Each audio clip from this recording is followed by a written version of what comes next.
I've always been very fascinated by the writings of Haruki Murakami, and his writings and his novels have been very influential, making me want to write and later work with cinema. So the story is focused on his Danish translator, who I see as a medium, just like you have a Macedonian translator of Haruki Murakami's work. I see the person who's translating the Japanese literature as a medium who stands between worlds, who stands between languages, who stands between reality and fiction, and is able to take one language, the Japanese signs, and take them out of the other, make them come out in another language, so that we can read these stories and we can imagine and we can believe what we believe in when we read the stories of Haruki Murakami.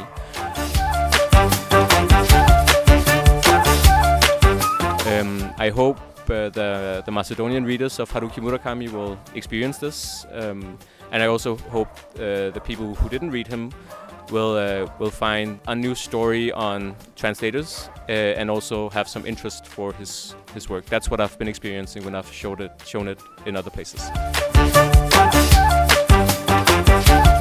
Right now I'm sitting in the most beautiful festival venue center that I've ever been in, and I've been around the world with this film. I came last night and we were dancing beneath the stars here in Kushumlian.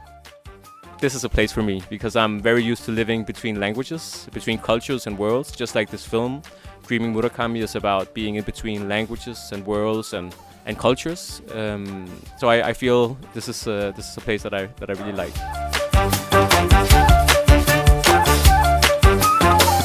The film is actually a road movie, so it crosses a landscape between the Sevan Lake in the east of Armenia and ends at the border with Azerbaijan, which became a border only 3 years ago again, when Azerbaijan reconquered the territories that were occupied by Armenia since the First Karabakh War in the 90s.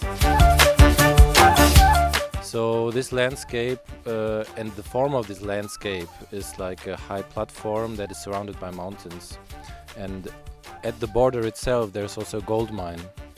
All of this fascinated me in the moment when I came there. I was on a research trip in Armenia in general. I wanted to do something about mining in Armenia, but when I arrived there and saw the landscape and saw that in the landscape all of this is inscribed, and in the landscape already you can read these layers of the socio-political history, the history of the war, the ethnic conflict or ethnically constructed conflict, and the geography itself also sort of is a metaphor for the psychogeography of the people who are fearing the enemy that is controlling them via drones. So it was clear from the very beginning, before I even really started shooting there, that the film would be a journey from this lake to the mine and the border, and that the camera would do this journey. Најпрво, голема благодарност за MakeDox и MakeDox форумот, кој по втор пат ме почести со изборот на проект кој јас го работам, да учествувам како дел од форумот. Правењето на филмови е тимска работа, многу труд и многу време потрошено, многу учење и многу контакти. На вакви индустријски ивенти може да ги сретнете вистинските луѓе кои ќе ве насочат и ќе ве подучат и ќе ве научат како понатаму да го носите филмот, и креативно, меѓутоа и на хартија.